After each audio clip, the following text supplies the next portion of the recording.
Abang punya nggak ya pengalaman tentang self worth ini nih Bang? Kayaknya gara-gara ini saya diajak ke sini. Karena pengalaman. Karena pengalaman. 21 tahun mengalami itu tanpa saya mengerti bagaimana menghadapinya. Itu kan sesuatu yang buruk. Kemudian ada masa tertentu saya sudah mengerti, menyadari itu, tetapi saya juga tidak punya kemampuan bagaimana keluar dari situasi itu. Udah pendek, hitam, gemuk, hidup lagi, hidung pesek yang mancung pipi gitu kan.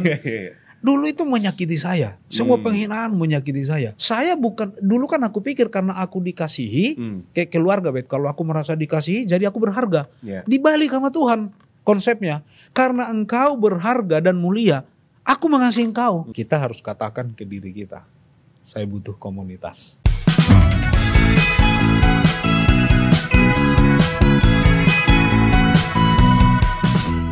Welcome to our podcast, Sit In Podcast. Dan dengan saya, Robert Nadiak sebagai host hari ini.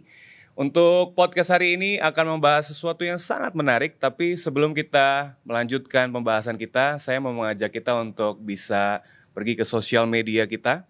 Ada di YouTube, ada di Facebook, ada di TikTok, ada di mana-mana. Pokoknya cek aja di @GKDI Official. Jadi ada banyak konten-konten yang mudah-mudahan bisa membantu kita.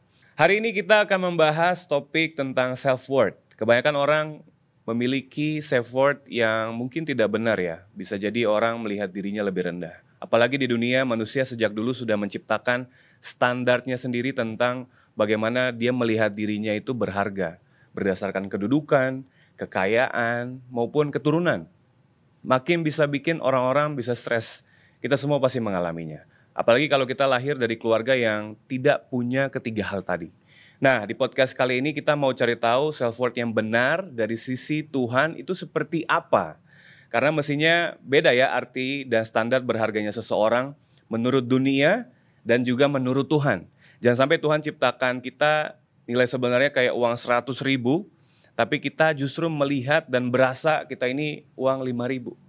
Kalau kalian mau hidup yang lebih punya hope, bisa joyful dan gak tersisa karena merasa gak mampu mencapai standar yang seharusnya menurut society, yuk kita simak podcast kita pada hari ini. Oke, hari ini kita kedatangan pembicara yang sangat luar biasa dan sangat expert di bidangnya, benar ya Bang? Narasumber kita ini adalah seorang ayah dari 2 anak laki-laki yang hebat-hebat, sosok yang hobi main sepak bola dan membaca ini terkenal sebagai orang yang sangat secure sama Tuhan dan berhati lembut. Ia sudah menjadi pelayan penuh dari tahun 2011 dan kini dengan istrinya melayani jemaat di GKDI Bogor. Langsung aja kita sambut Bang John Sidaga. Thank you. Selamat datang Bang. Apa kabarnya? Baik. Sehat-sehat? Sehat. Oke, kita tidak lagi depresi Bang. Wajahnya mungkin masih wajahnya ya. Karena kita membahas self-worth hari ini. Nah Bang, sebelum kita ngobrol-ngobrol nih Bang. Iya. Mungkin mau bacain data-data yang kita punya dulu. Oh iya, jadi silakan.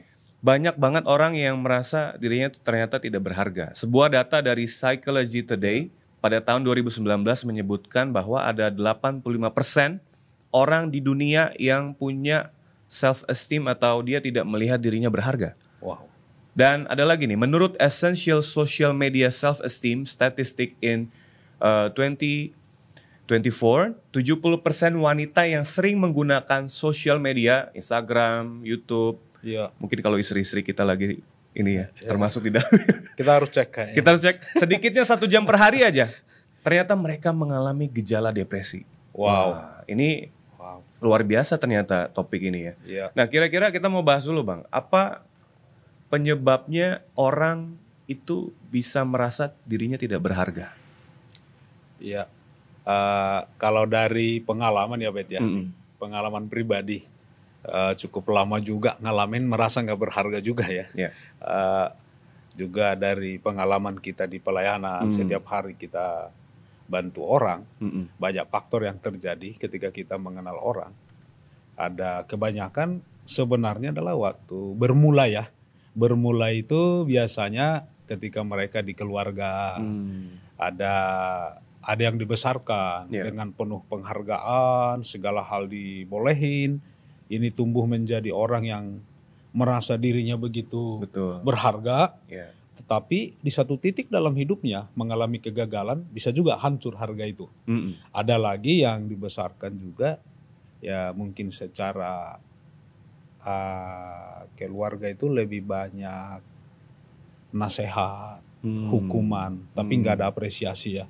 Kadang-kadang ini juga membuat orang merasa kurang berharga. Belum lagi tekanan dari yang besar di dalam satu budaya masyarakat tertentu ya. Benar. Yang mereka mengukur segala sesuatu itu, seseorang itu berharga daripada apa yang dia capai, apa yang dia sukses.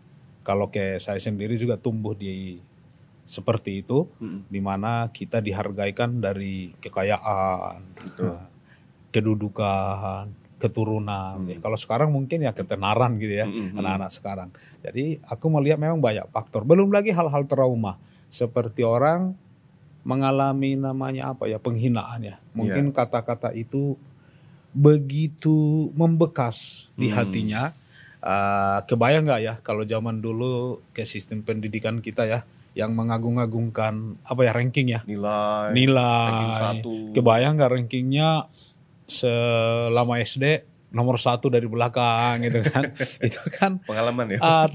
Tanpa harus disebut dia rendah, dia udah ada dalam unsur dalam dirinya, ya aku nggak bisa. Bener. Dan dia melihat orang di atasnya gitu kan.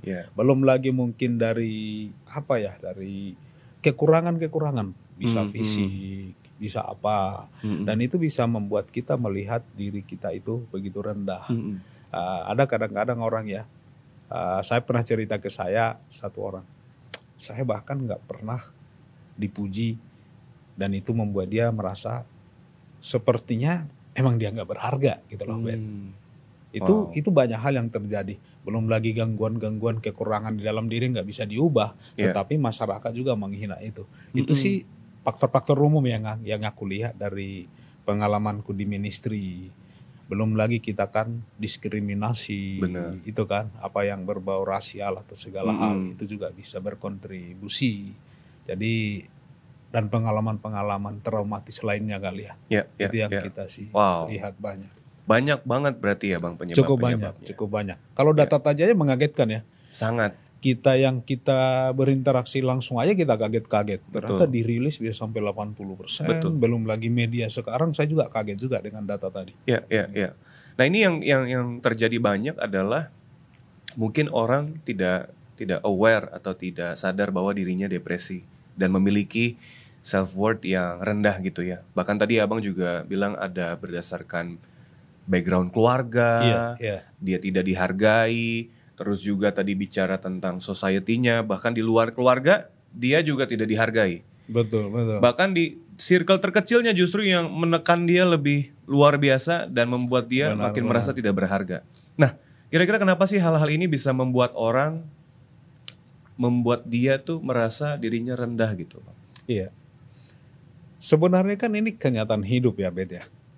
Yang memang kita jalani, suka atau tidak suka, kita tidak bisa memilih. Saya hidup di dalam satu keluarga. Saya bertumbuh lebih besar, saya masuk ke sekolah, kemudian saya punya kehidupan mungkin di gereja, kemudian saya di pekerjaan, terus kan begitu. Kita kan nggak bisa kendalikan bagaimana dunia ini menakar kita. Beda budaya, beda lagi, beda sekolah, beda lagi, beda pekerjaan, beda lagi, beda keluarga, beda lagi. Tetapi inilah kenyataan hidup yang terjadi sehari-hari dan kita alami itu. Dan kita nggak bisa buang pengalaman itu. Akhirnya pengalaman secara konsisten bertahun-tahun ini menimpa kita.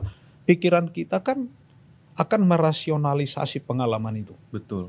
Perasaan kita kan akan memvalidasi semua pengalaman yang traumatis, apa semua itu yang menyakitkan, yang merendahkan, dan kemudian itu kan tertanam menjadi semacam keyakinan ya, semacam yang kayak kita menerima gitu loh. Oh itulah di alam bawah sadar saya, ya emang aku nggak berharga. Jadi ini kebentuk dari sekian lama. Kenapa dikatakan itu tidak sadar ya? Karena emang kita nggak sadari bahwa itu kita terbentuk seperti itu. Kita pikir kita sedang menjalani hidup, tapi sebenarnya kita terbentuk seperti itu. Itu sih yang aku lihat ya dalam diriku juga dan beberapa orang yang kita sedang bantu. Ya. Wow. Jadi penyebabnya adalah justru bagaimana berapa lama orang dibentuk, dibesarkan, tapi tanpa sadar dia memvalidasi apa yang orang katakan juga tentang dirinya. Benar juga. Makanya ada namanya bullying juga ya Bang ya. Ada namanya orang-orang yang dia justru menilai dirinya berdasarkan kalau orang ngomong apa. Yes. Itu yang bahaya. Nah sebenarnya seberapa penting sih Bang untuk seseorang merasa dan melihat dirinya itu berharga, dan apa akibatnya jika orang itu terus-terusan gitu ya merasa dirinya tidak berharga gitu? Ya. Seseorang itu merasa bahwa dia berharga aja, sebenarnya ini yang akan membuat dia punya satu persepsi yang benar tentang dirinya dulu. Bayangkan gini, kalau saya sendiri sudah melihat bahwa saya tidak berharga, sementara tekanan di sekitar tadi kan terus juga menghantam saya, merendahkan saya. Jadi ini akan menghancurkan hidup saya sendiri. Ketika persepsi saya tentang diri saya tidak berharga, ini pun akan bias persepsi saya tentang hal-hal yang lain. Berarti potensi-potensi yang Tuhan sudah taruh dalam diri saya, bukan hanya menjaga ya, itu tidak akan berkembang. Sama sekali tidak berkembang karena saya udah lihat ya saya tidak berharga. Jadi ini yang terjadi. Kemudian ini bukan hanya menghancurkan diri saya dalam kelanjutan berikutnya, karena semuanya jadi bias saya melihatnya. Ini akan juga menghancurkan hidup saya. Jadi harusnya potensi yang Tuhan taruh dalam hidup kita ini bisa kita kembangkan. Betul. Tetapi itu semua akan turun dan kita tidak lihat lagi bahwa sesuatu itu berharga gitu. Wow. Ini tepat banget seperti tema kita di gereja bulan ini ya. Oh iya, betul banget. Itu betul banget. Tahun ini malah. Tahun ini serupa dengan Tuhan ya, dan kita bisa melihat diri kita berharga. Wow. Nah, kan orang bisa tidak sadar nih Bang ya. Kalau selama ini ternyata dia tidak melihat dirinya itu berharga. Nah, ada nggak sih kira-kira ciri-ciri atau kalau kita bisa lihat, oh ini berarti orang sedang merasa atau memang dia melihat dirinya tidak berharga nih? Iya, betul. Kembali kan, kita nggak bisa kendalikan apa yang bisa terjadi di sekitar kita, yang menghantam kita, dunia yang menghantam kita, masih perkembangan semuanya kan, itu kita nggak bisa kendalikan.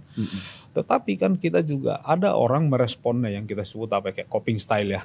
Ada tipe orang tertentu kan merespon sesuatu itu kan, kalau dia merasa ini lari, orang yang flight gitu ya, lari. Akhirnya kan ketika sesuatu tekanan ini terjadi, dia lari, menghindar, lari. Akhirnya kan lama-lama lari juga capek, melakukan sesuatu yang bukan dirinya juga ujung-ujungnya. Jadi itu justru menegaskan, ya nggak bisa. Tetapi ada juga orang yang dia itu tipenya freeze, kayak nyerah, tipe korban, mental victim gitu kan. Aku memang begitu, ya aku memang nggak berharga, ya terimalah. Dan kebayang nggak orang ini terus menerus begitu, self worth-nya kan. Sebenarnya ini yang terjadi, mulai dia merasa nggak berharga dirinya. Dalam hal yang lebih jauh kan itu nanti depresi yang seperti apa di podcast kita sebelumnya ya. Betul. Itu depresi. Padahal akarnya dimulai hanya mungkin, emang aku nggak berharga. Tetapi ada juga yang dia memang fight, itu saya. Saya tiba kayak gitu. Tapi ini bisa menjadi berontak, bisa juga melakukan hal-hal yang nggak produktif. Tapi semua pada dasarnya ketiga hal ini hasilnya sama sebenarnya. Bentukannya aja yang keluar berbeda. Ujung-ujungnya kan insecure aja sebenarnya. Yang orang fight, cara dia menutupi perasaan kurangnya, pembuktian diri. Kalau orang yang tadi ya victim, ya aku memang begitu. Ya, baru ada yang lagi flight. Wah, lari, nggak pernah hadapi situasi dirinya. Jadi ini sebenarnya ujung-ujungnya kan nggak pernah mencapai diri kita yang Tuhan desain itu gitu loh. Wow. Ada orang yang tipe fight, ada orang yang tipe freeze tadi. Ada yang terbang dia, flight. Flight dia, terbang terus. Kabur dia. Kabur kemana-mana. Tapi intinya adalah orang itu sebenarnya di dalamnya dia menutupi insecurity-nya atau tidak mau membereskan. Dia nggak bisa lihat dirinya sesungguhnya kan. Bias ini kan. Wow. Nah, kalau abang sendiri, kalau kita bicara tadi dari segi teori dan umumnya ya. Ini pengalaman ini. Iya, abang punya nggak ya pengalaman tentang self worth ini nih bang?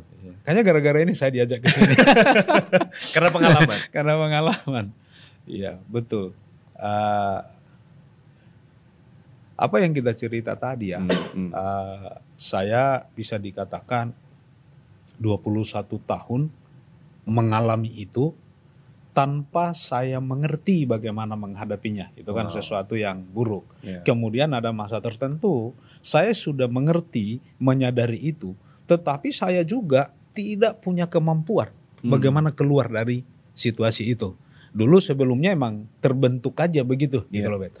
Kenapa saya bilang gitu? Kayak waktu saya dibesarkan dari keluarga sendiri di mana kami tidak punya satu value yang membawa kami kepada self worth. Itu enggak ada. Saya enggak pernah merasa bahwa saya itu berharga. Ya enggak ada yang pernah bilang saya ganteng gitu. Mungkin dia berbohong kali kalau dia bilang itu, kira-kira gitu. Satu kata-kata itu kan. Backgroundnya gini.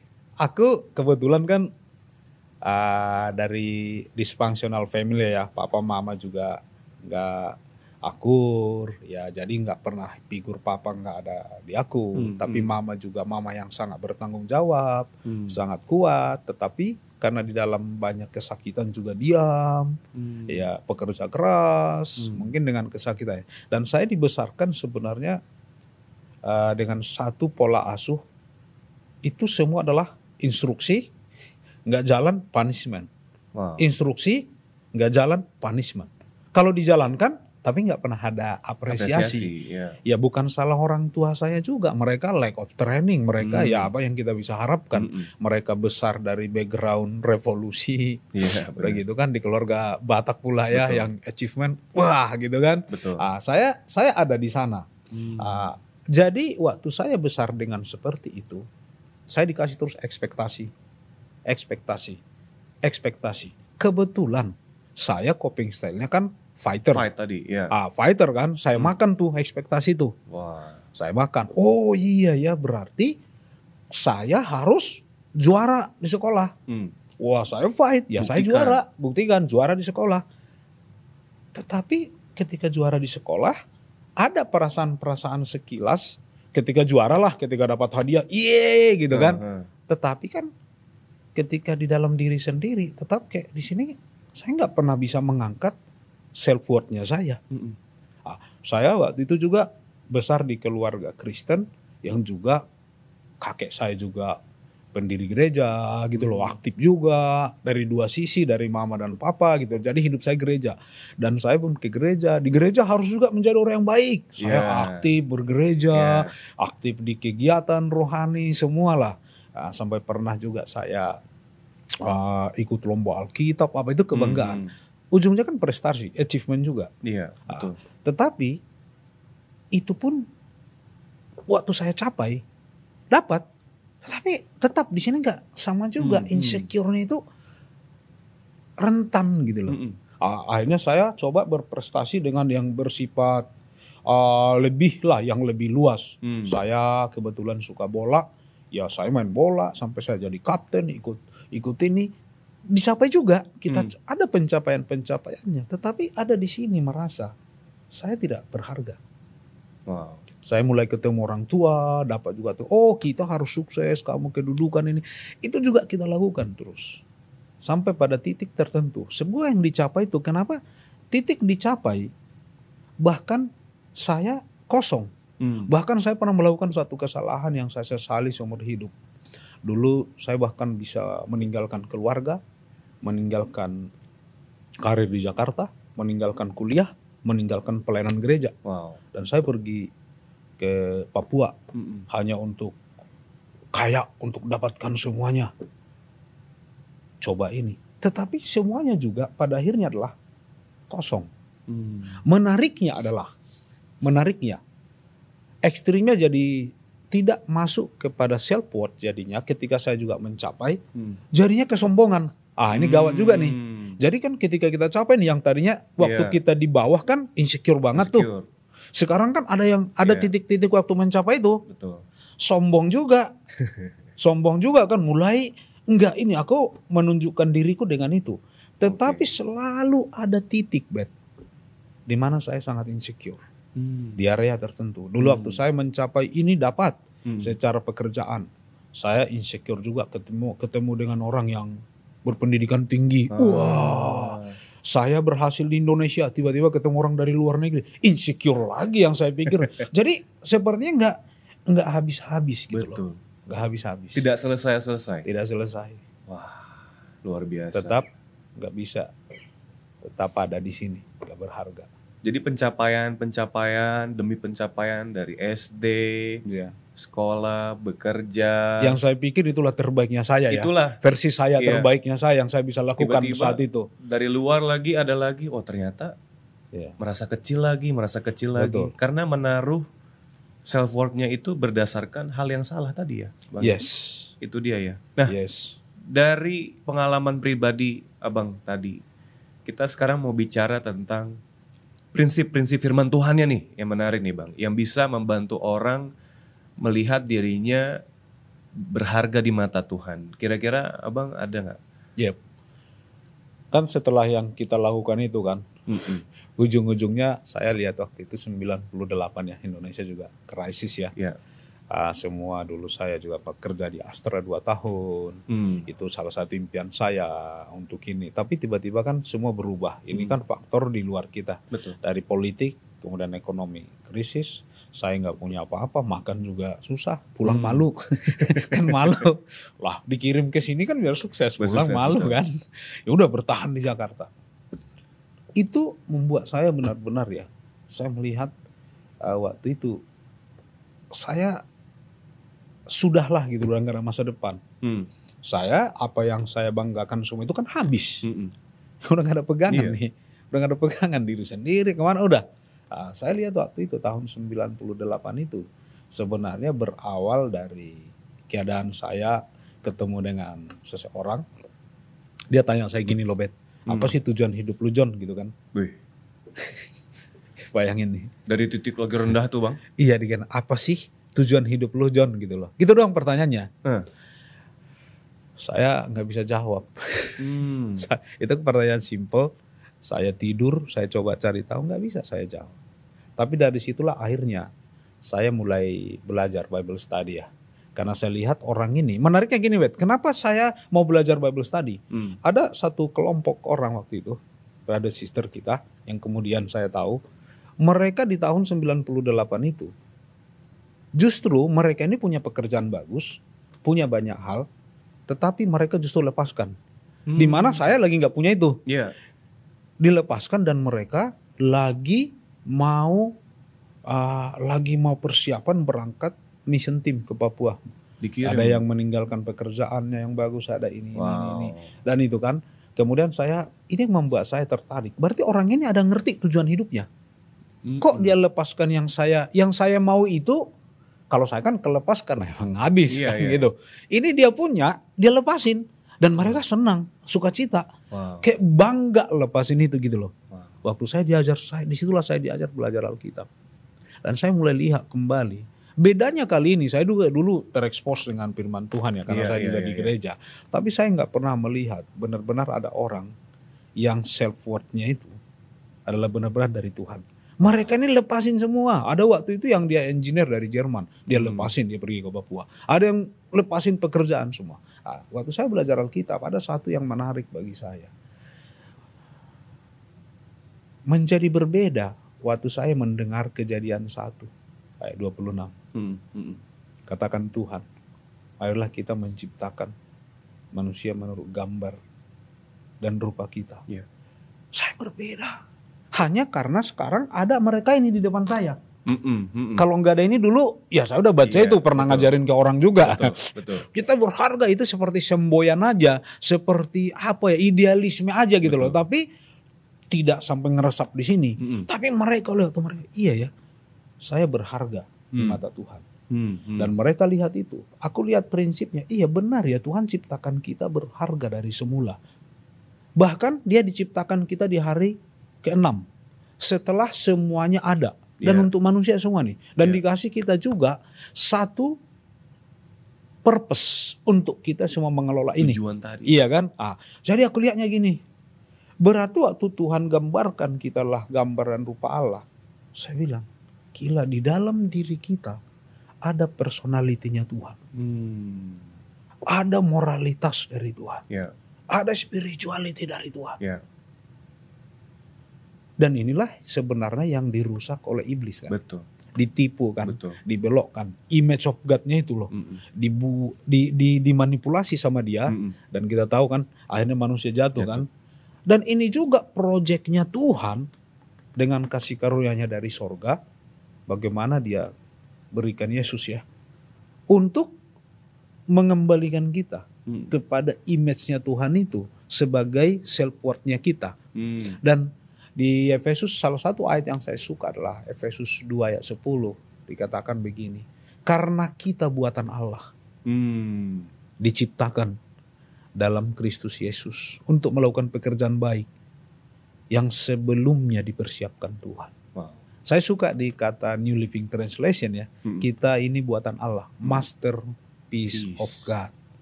Saya bilang, kebayang gak yang mengatakan itu ke saya gini loh, Bert. Tuhan katakan, John, kamu masterpiece-nya saya.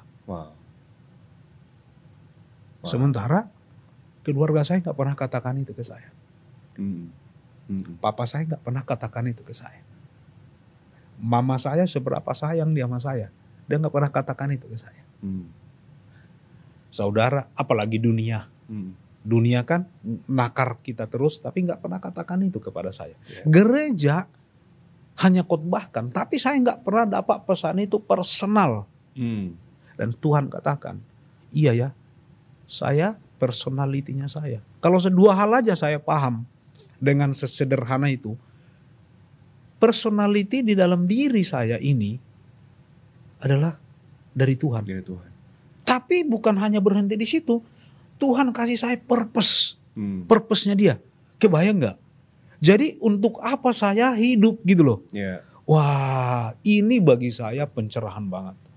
Waktu Tuhan katakan itu. Di dalam Yesus dikembalikan saya proses itu. Ayat berikutnya dikatakan di Korintus, kita inilah bait Allah. Bayangkan Roh Kudus mau tinggal di dalam saya. Saya lihat itu ya. Wow. Perasaan saya tadi, rasionalisasi pikiran saya bahwa saya tidak berharga. Validasi dari perasaan saya bahwa saya tidak berharga. Pengalaman hidup menunjukkan di sekitar saya society bilang saya tidak berharga. Saya dengar suara yang lebih berotoritas dari itu semua. Itulah yang membantu saya hari ini melihat, iya ya, inilah sebenarnya self-worth-nya saya. Jadi itu yang bantu saya sebenarnya kalau dari prinsip Alkitab. Luar biasa. Ini kayak podcastnya tidak usah dilanjutin lagi ya. Karena sudah terjawab semua. Nggak, tapi sangat-sangat setuju, dan aku juga punya pengalaman yang mirip-mirip karena kita orang Batak juga, Bang. Mirip. Yes. Wah, dibesarkan dengan udah bukan mirip lagi, udah dipaksa di darah. Dipaksa. Tapi sangat setuju dengan prinsip-prinsip Alkitab yang tadi Abang juga bagikan. Nah, waktu Abang berusaha mendapatkan self-worth Abang kembali itu, boleh gak Abang share bagaimana prosesnya? Yes, kayak tadi itu kan bagi saya seperti pencerahannya. Wow gitu loh. Ya kan terbuka gitu loh.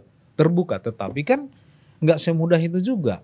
Kalau tadi merasa diri tidak berharga, itu kan juga dari pengalaman hidup yang panjang, kata-kata yang kebentuk.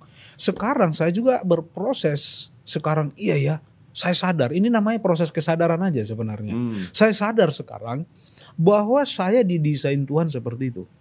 Tetapi dalam perjalanannya kan, suara dari dunia itu kan masih sama. Bahkan mungkin lebih kencang yang bisa merendahkan kita kan. Bahkan suara di kepala saya yang udah kebentuk sekian lama itu pun kadang-kadang kan muncul gitu. Kadang-kadang muncul kan. Muncul gitu loh. Suara itu. Karena gak mungkin masa aku dapat 2 ayat, 3 ayat. Langsung. Aku Bible study, anggaplah Bible study 1. Langsung yes. Tapi kesadarannya, at least saya punya kesadarannya itu. Dan setelah kesadaran itu, saya punya keyakinan itu. Tetapi pertanyaan, apakah itu sudah menjadi bagian diri saya? apakah itu sudah lebih besar suara dari self worth-nya saya, sudah lebih kuat, lebih strong suara Tuhan itu daripada suara dunia. Kan ini kan persoalannya. Betul. Kadang-kadang kan lebih real suara orang.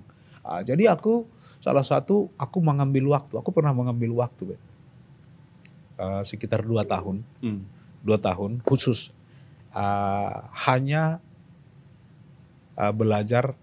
Awalnya sebenarnya aku nggak langsung ke self worth larinya.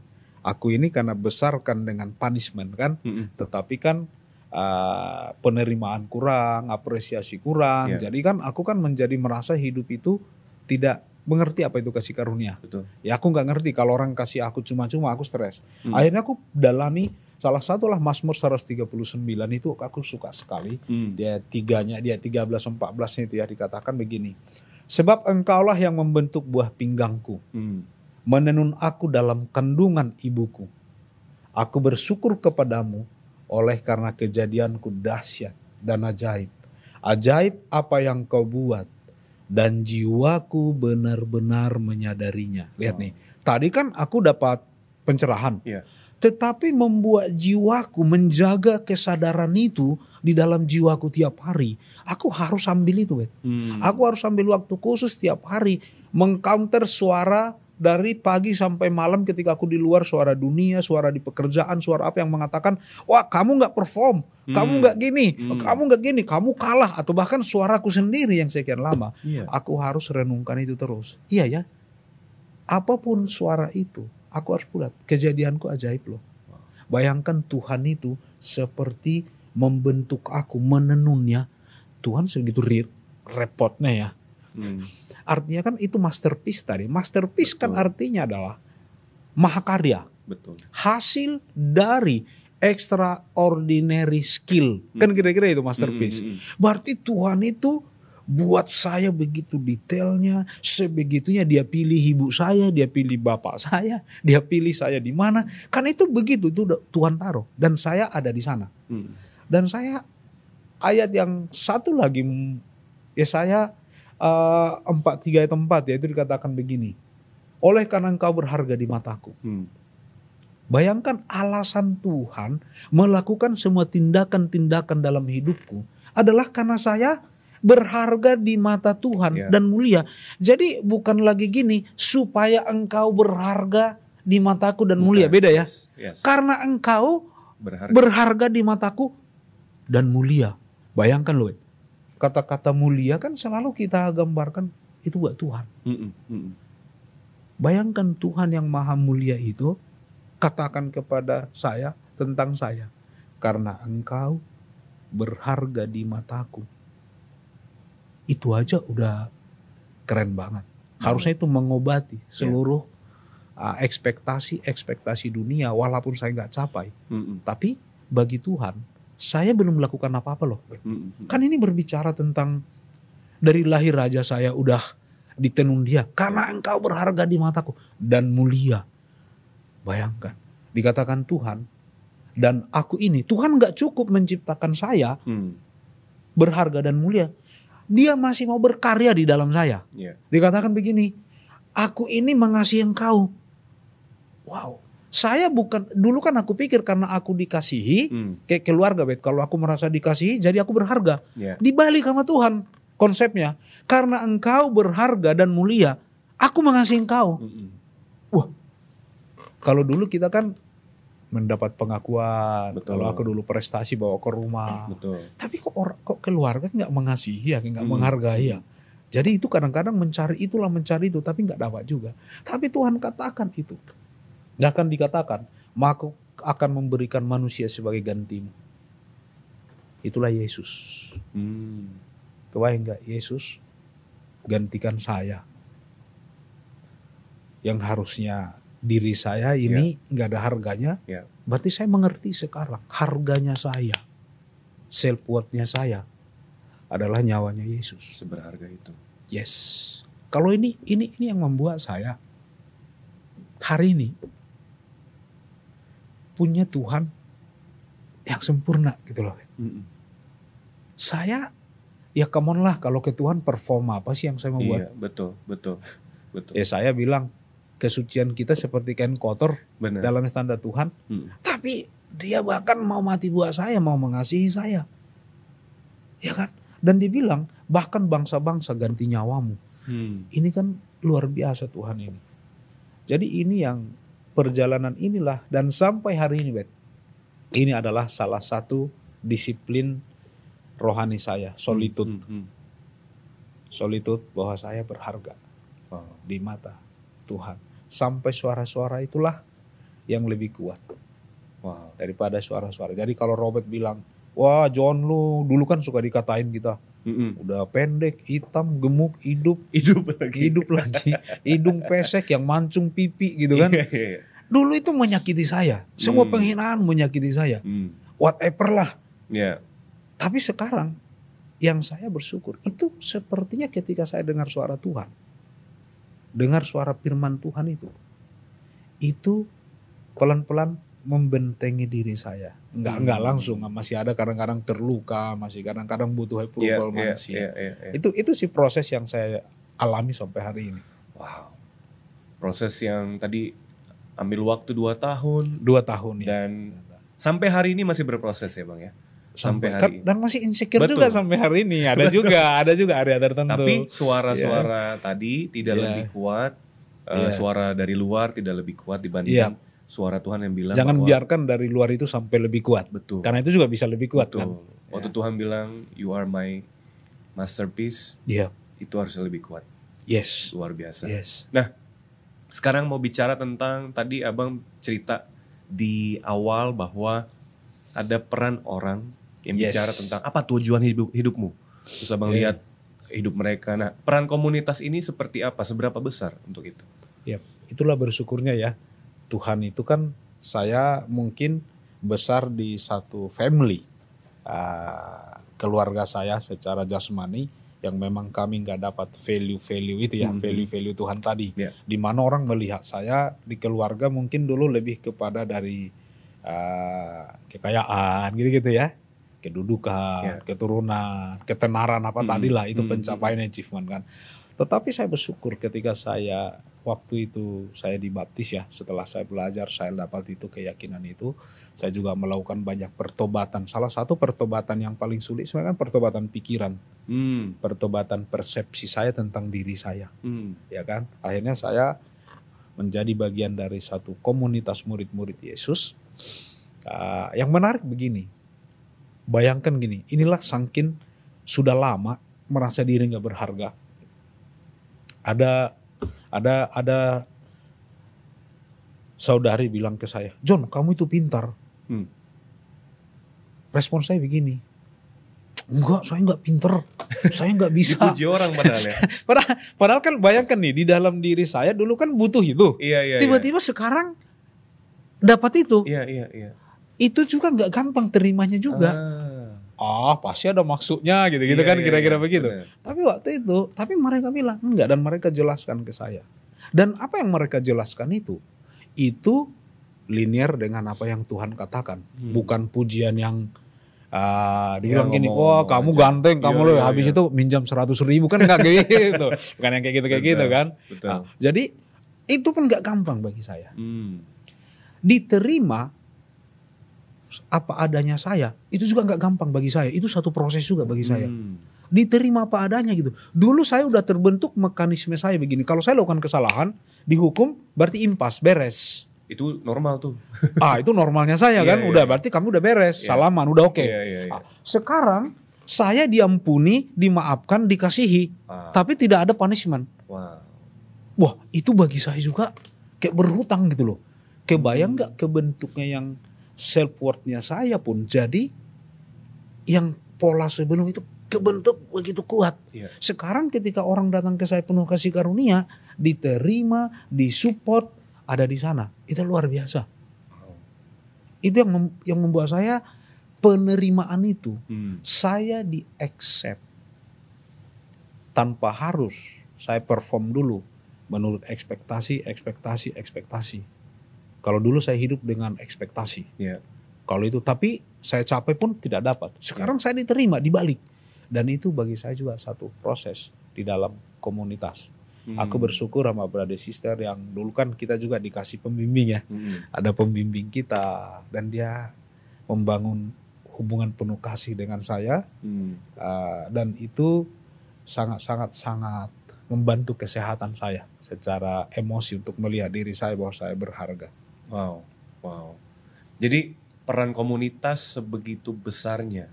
Walaupun dalam prosesnya tadi kita bisa lihat bahwa ada hal yang sangat tidak biasa kita alami, tidak normal, biasanya di-expect, tidak diterima, tiba-tiba diterima, aneh juga ternyata.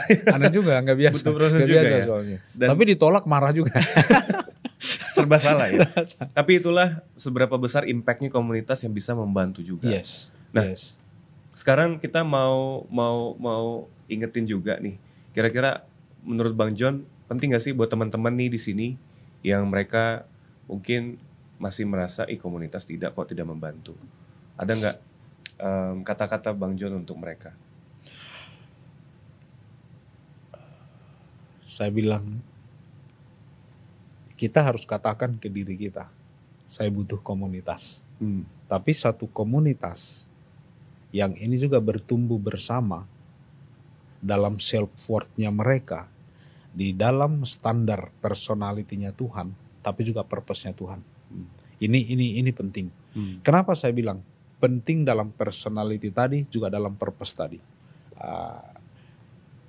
Komunitas, saya selalu bilang ke orang sampai hari ini, kalau saya nggak ada di dalam komunitas ini, ada satu komunitas yang berfungsi kepada saya sebagai family, spiritual family ya, saya tidak akan mengerti apa itu nilai-nilai family. Value-value yang dari Tuhan yang menunjukkan bahwa kita berharga. Karena di dalam komunitas juga saya ini dibimbing ya, saya dapat pembimbingan untuk pertumbuhan rohani saya. Saya lahir baru itu tahun 98, dibimbing terus dibentuk ulang 98 sampai 2010 ya. Sampai 2010 itu pembentukan untuk saya sehat secara diri saya, self-worth-nya saya di mata Tuhan. Kemudian 2011 sekarang saya juga, sampai sekarang juga saya udah melayani di full time ya. Walaupun pelayan Tuhan tetap saya perlu dibimbing. Saya bersyukur dengan orang yang membimbing saya juga adalah orang yang dibimbing dengan bahwa kamu John berharga. Saya masih ingat yang membantu saya sehat dan membangun self-worth-nya saya adalah ketika saya banyak sekali dapat kasih karunia. Banyak sekali dapat kasih karunia. Jadi saya pernah datang ke pembimbing saya mengaku dosa dan udah merasa salah dan siap menerima hukuman. Yang dapat kasih karunia. Wow. Kata-katanya saya masih ingat, kata-kata beliau kepada saya begini. Saya akan kasih kamu ruang bahkan melakukan kesalahan. Karena Tuhan juga begitu, penuh kasih karunia. Selama ada dua hal. Pertama, kamu belajar dari kesalahan kamu. Kedua, kamu tidak mengeraskan hati. Karena dua hal ini, kamu tidak belajar, kamu akan jatuh lagi ke hal yang sama. Kamu mengeraskan hati, kamu juga akan jadi sombong dan kamu akan hancur juga. Bersyukurnya juga dalam komunitas ini, aku juga dipercaya membantu orang yang juga mengalami hal yang seperti saya dulu alami. Betul. Jadi itu sebenarnya membantu saya juga. Saya dengan segala pertumbuhan saya, sekarang saya berbagi kepada orang itu, menyehatkan diri saya sambil menyehatkan orang juga untuk mereka juga punya self-worth ya. Ya, jadi itu sangat terbantu. Jadi sebegitu pentingnya. Iya, butuh komunitas. Nah, sekarang kita mau membahas tentang keluarga dan pasangan nih yang mempengaruhi self-worth-nya seseorang. Abang kan punya istri yang luar biasa, ya kan? Thank you, Bet. Thank you. Pesan sponsor tadi. Nah, kira-kira perannya sebesar apa tuh, Bang? Dan seperti apa? Iya. Sebenarnya kan kalau kita juga balik ke desain awalnya Tuhan kan. Waktu diciptakan manusia, kan dia ciptakan keluarga sebenarnya, pernikahan Adam dan Hawa. Habis itu kan ke family. Betul. Waktu itu kan belum ada juga institusi gereja. Institusi gereja kita tahu berapa ribu tahun kemudian. Tetapi juga gereja kan berfungsi sebagai keluarga Allah. Ya kan, keluarga. Jadi saya bersyukur satu hal. Di dalam komunitas ini juga saya terekspos, saya kenalan dengan saudari-saudari juga yang mereka juga punya pengalaman-pengalaman yang masa lalu yang ini dan sekarang juga mereka di dalam Tuhan. Dan saya banyak terekspos. Akhirnya di sini juga saya dapat pasangan hidup ya. Puji Tuhan. Ya, saya dapat pasangan hidup. Ya, dulu saya selalu bayangin waktu saya lihat Dami aja, saya juga ada mindernya juga. Tapi waktu kami dipertemukan Tuhan, saya masih ingat tuh. Kalau pasangan saya bukan seseorang yang menaruh self worth-nya juga di dalam Tuhan, wah bahaya juga pernikahan saya. Hal-hal kecil saya juga mungkin pernah cerita ya ke Robert ya.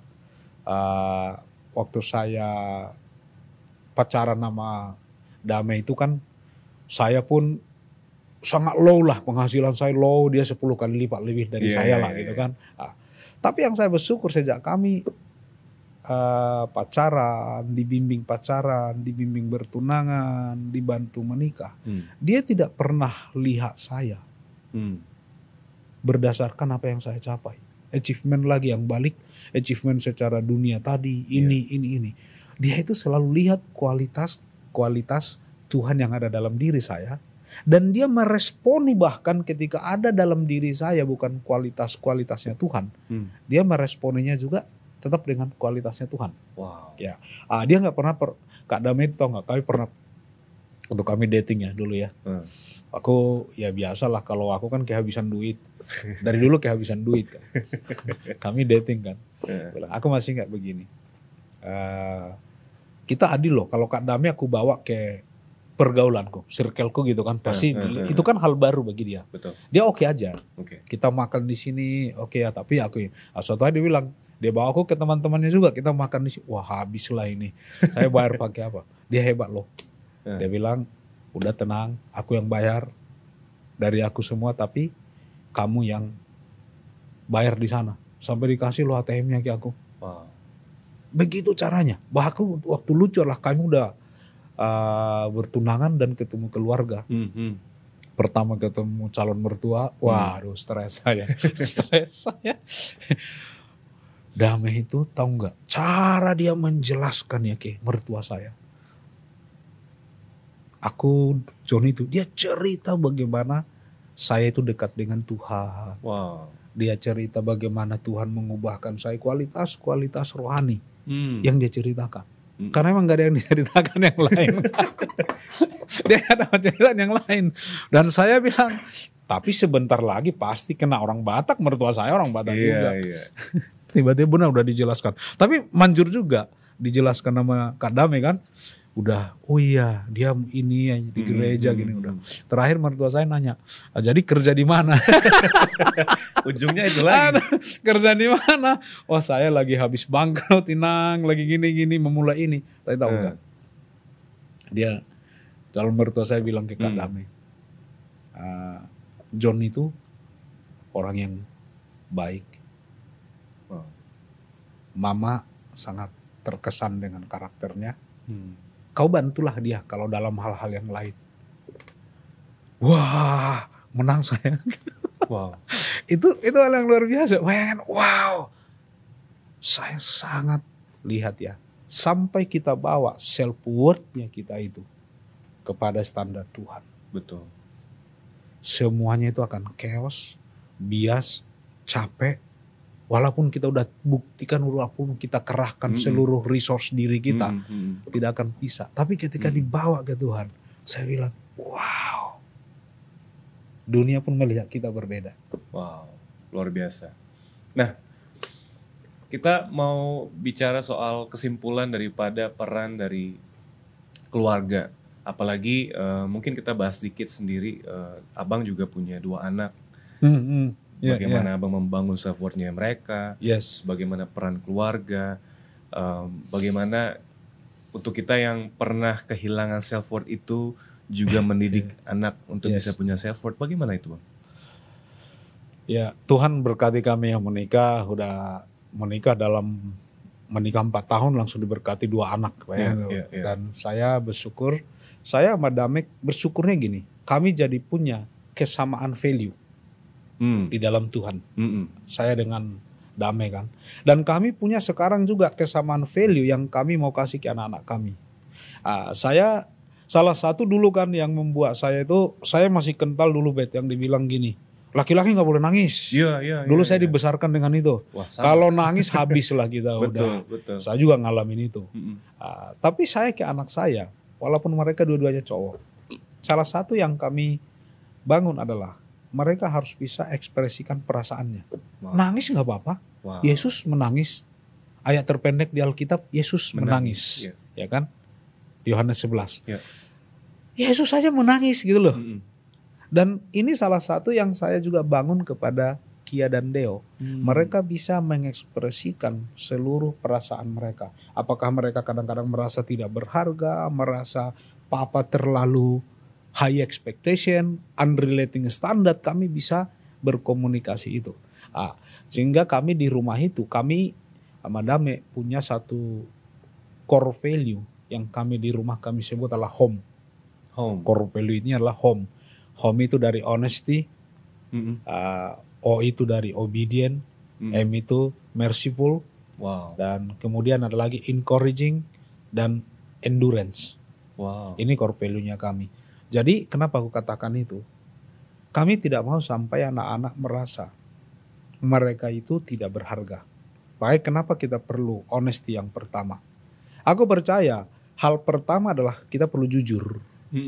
Jujur.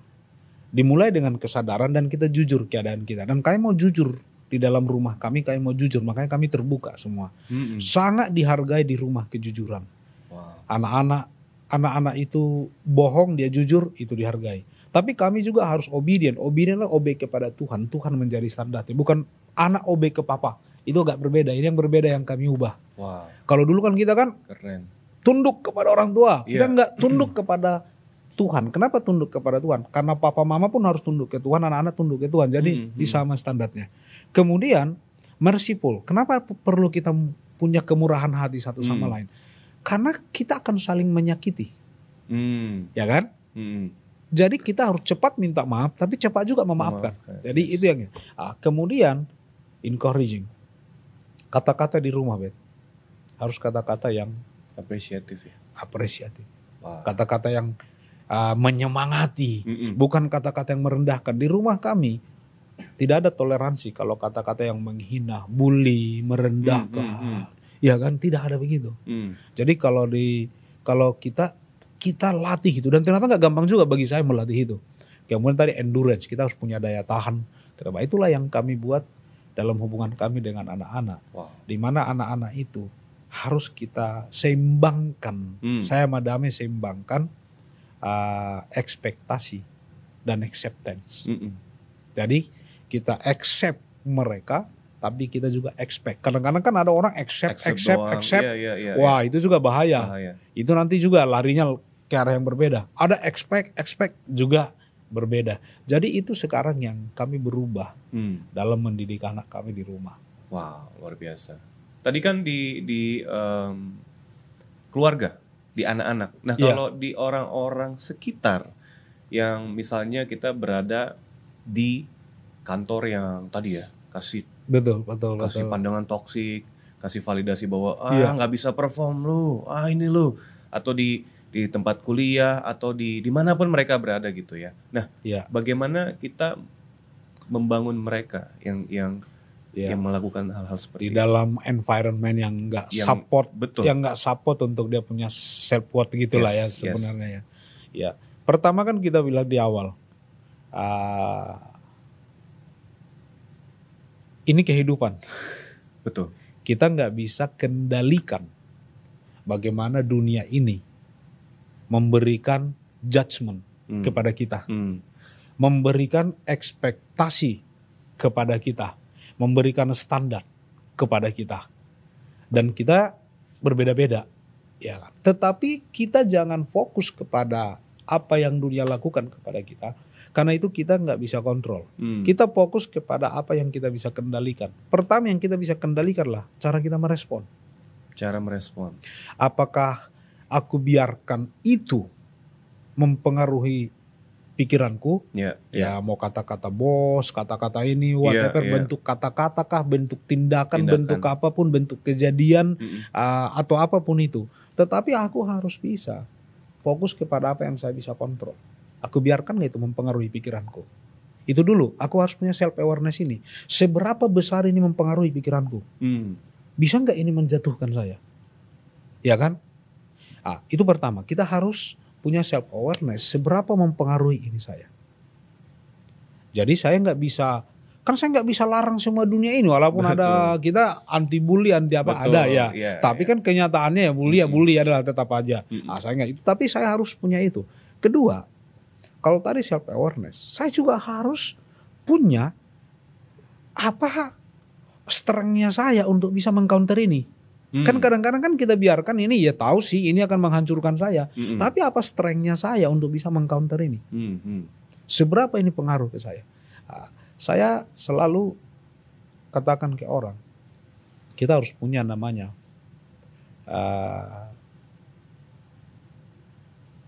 personal time with God. Personal time with God ini adalah di mana kita butuh waktu kita bicara ke Tuhan, membawa semua tadi. Tuhan ini menyakiti saya, Tuhan ini membuat saya begini. Kita jujur, itu kesadaran namanya. Dan kemudian kita juga butuh apa kata-kata Tuhan tentang itu. Jadi kadang-kadang kan gak ada orang, kalau cerita ke orang juga gak gampang. Aku selalu percaya, pertamalah kita untuk dapat kekuatannya dari Tuhan. Tapi akan lebih bagus lagi kalau kita juga punya teman, siapapun yang mereka juga punya self worth-nya di dalam Tuhan, untuk kita juga dengarkan ini. Betul. Kalau yang ini tadi kan nggak bisa kita kontrol, berbicara ke suara ini menghantam kita. Tapi kita juga lakukan sekarang, kita minta suara yang juga yang jujur, yang juga self worth-nya dalam Tuhan berbicara kepada kita. Aku berasa itu akan membentengi kita. Wow. Itu akan keren banget. Wow. Tapi hal pertama adalah kontrol pikiran kita. Tapi kita bisa pertama dengan Tuhan. Aku berasa karena kan kalau dengan teman kan lagi nggak ada, tapi kan dengan Tuhan anytime bisa kita lakukan. Yes.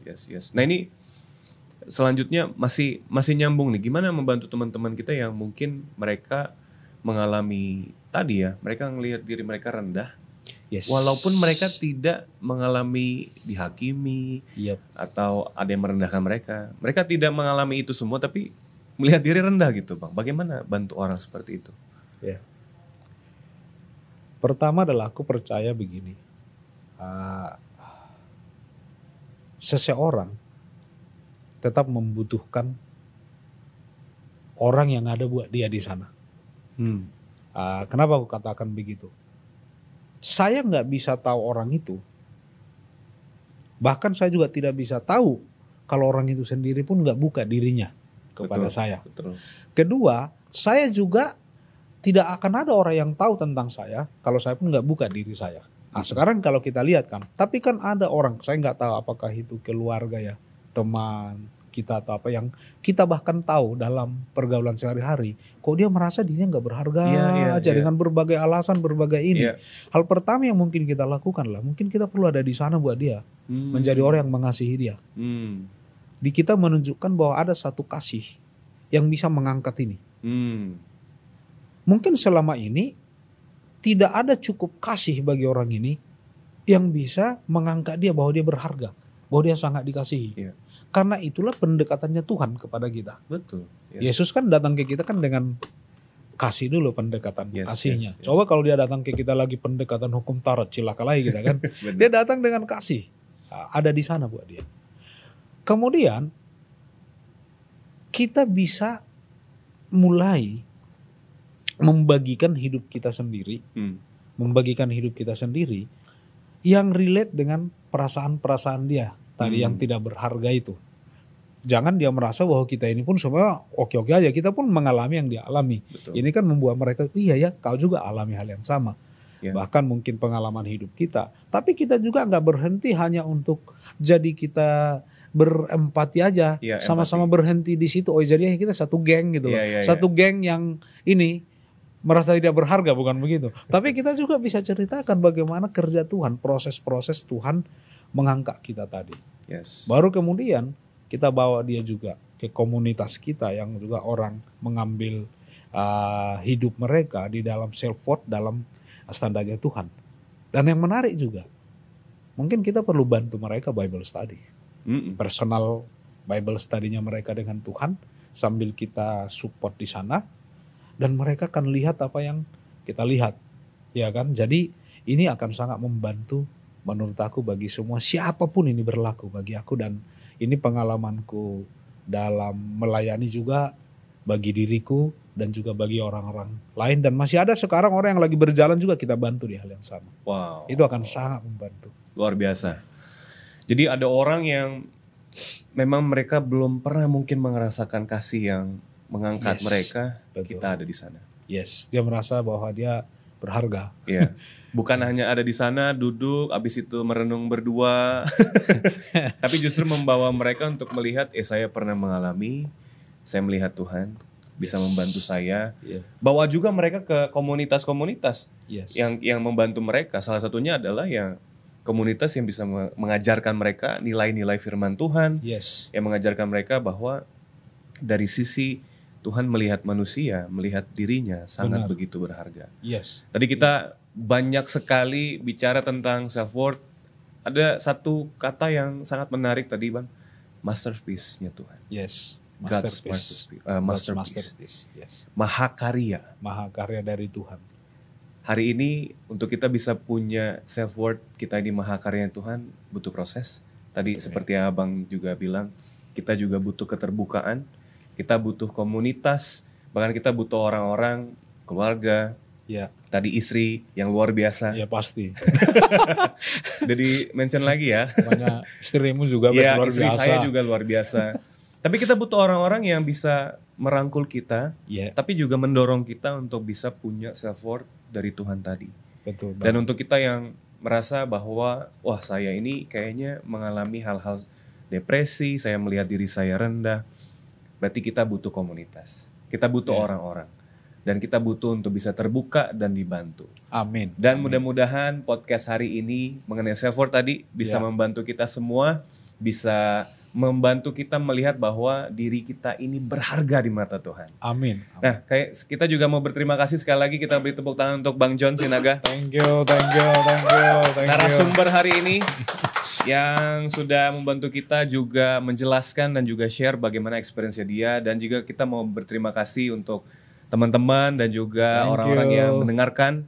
Mudah-mudahan podcast hari ini bisa membantu kita semua, bisa membukakan perspektif kita mengenai self worth tadi. Nah, kita juga mau ngajak kita untuk kita yang tertarik untuk belajar firman Tuhan lebih dalam. Karena tadi kita juga bisa bahas ya bahwa komunitas perannya saya juga besar. Karena itu juga. Betul.